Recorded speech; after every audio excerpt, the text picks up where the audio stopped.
The Caribbean Tourist Organization Sustainable Development Conference is celebrating 10 years, and they are doing it in the Turks and Caicos. On Thursday, officials made the announcement at Beaches Resort and Spa. Now that maintaining the environment and enjoying profitability are working hand in hand, the Caribbean Tourism Organization is having a much easier time pitching the green theme.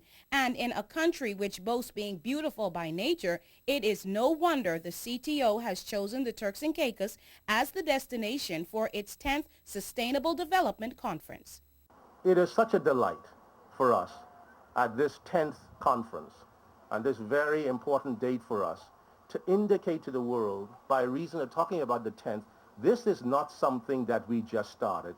This is something we've been doing for a long, long period of time. We've been focused on this for a long period of time. And it's so important to us to celebrate this 10th anniversary in a location that's not only growing and developing quite rapidly, but recognizing that they need to focus simultaneously on sustainable development. Secretary General of the Caribbean Tourism Organization, Vincent Vanderpool Wallace, was at the media announcement Thursday and said having David Suzuki, a Canadian science broadcaster and veteran environmentalist, as the main speaker for the week-long gathering is the perfect follow-up to the recent visit of Nobel and Oscar award-winning environmental activist Al Gore. Al Gore being the keynote speaker at the event a few months ago, and now have Mr. David Suzuki come here for this conference, we think is an astonishing achievement, and really in both cases thanks to the generosity and support of the Turks and Caicos government. So thank you very much for that.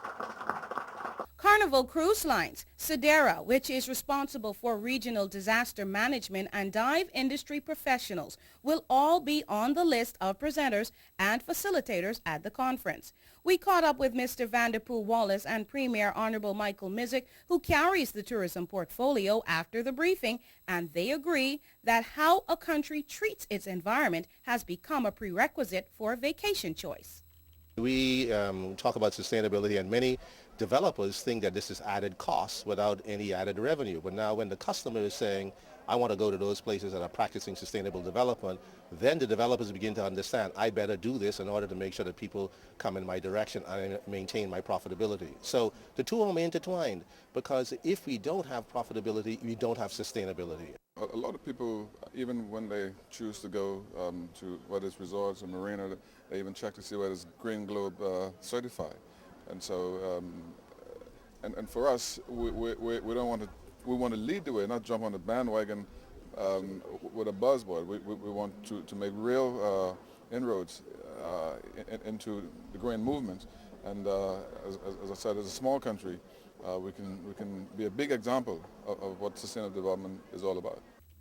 Both men also agree that the new thrust to be protectors and preservers of the land and sea as we aim to bring financial prosperity to the people is a dream come true.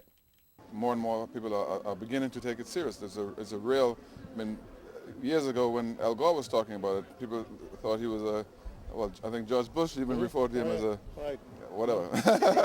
Right. But now it's real. You know, 10 years ago, this was a small group of cooks who were over in the corner talking about this stuff that nobody paid any attention to. Now it's mainstream, and everybody gets involved in it. And our reflection of it also in CTO is we have moved this from a department to be an overarching concern. So no matter what we are talking about now, let's talk about sustainability. So it isn't just a little department, a little unit. It has to be something that everybody focuses on. And that's why I applauded the Premier's presence here today, because what that says is that as the chief executive officer of the country, I am saying this is important. And so that begins to say to everybody that this isn't something that is just a departmental thing. This is something that relates to the entire country. Wallace had earlier stated it's like the rest of the world has finally caught up to the Caribbean region, which has always been big on keeping its ecosystems pristine. The Sustainable Development Conference is set at Beaches Turks and Caicos for April 28th through May 1st.